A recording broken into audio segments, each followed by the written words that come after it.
रहीम अस्सलाम वालेकुम व्यूअर्स, मैं हूं शेफ़ सारा। आज मैं आपके लिए डोनट्स बना रही हूं, जिसके लिए मैंने 250 ग्राम यानी 2 कप मैंने मैदा ले लिया मेजरिंग कप के साथ और इसको एक दफ़ा छान लिया है। इसके अंदर 1 टेबलस्पून मैंने यीस्ट का डाला है और इसके लिए ब्लेंड बनाऊंगी, जिसमें इक्का पाउडर ब्रेड इम्प्रूवर है 1 टीस्पून, 2 चम्मच इसमें चीनी के हैं और 2 चम्मच ड्राई मिल्क के हैं।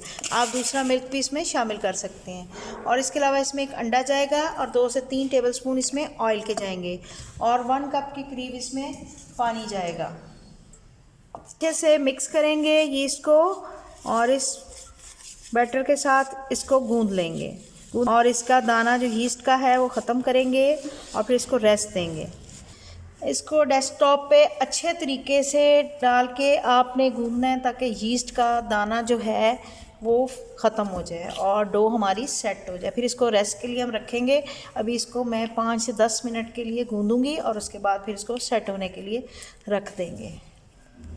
इसको मैंने गूंद लिया है बहुत अच्छे तरीके से, हल्की सी मैंने ऑयलिंग कर दी है और इसको 1 घंटे के लिए हम रेस्ट पे रख देंगे।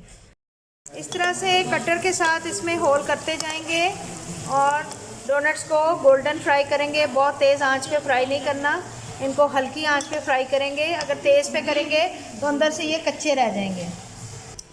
फ्राई करने के बाद हम इनको थोड़ी देर क्लिंग रैप से ढाँप के रखेंगे ताकि ये थोड़े से नरम हो जाएं। फिर इसके बाद इनको हम चॉकलेट लगाएंगे।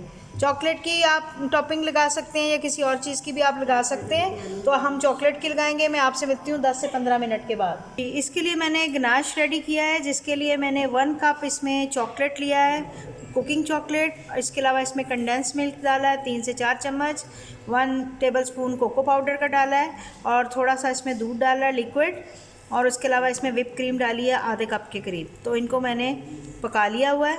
अब हम इसको डोनट्स पे लगाएंगे। अब हम इसको गनाश लगाते जाएंगे और इनकी गार्निशिंग करते जाएंगे। हल्की सी गार्निशिंग करेंगे।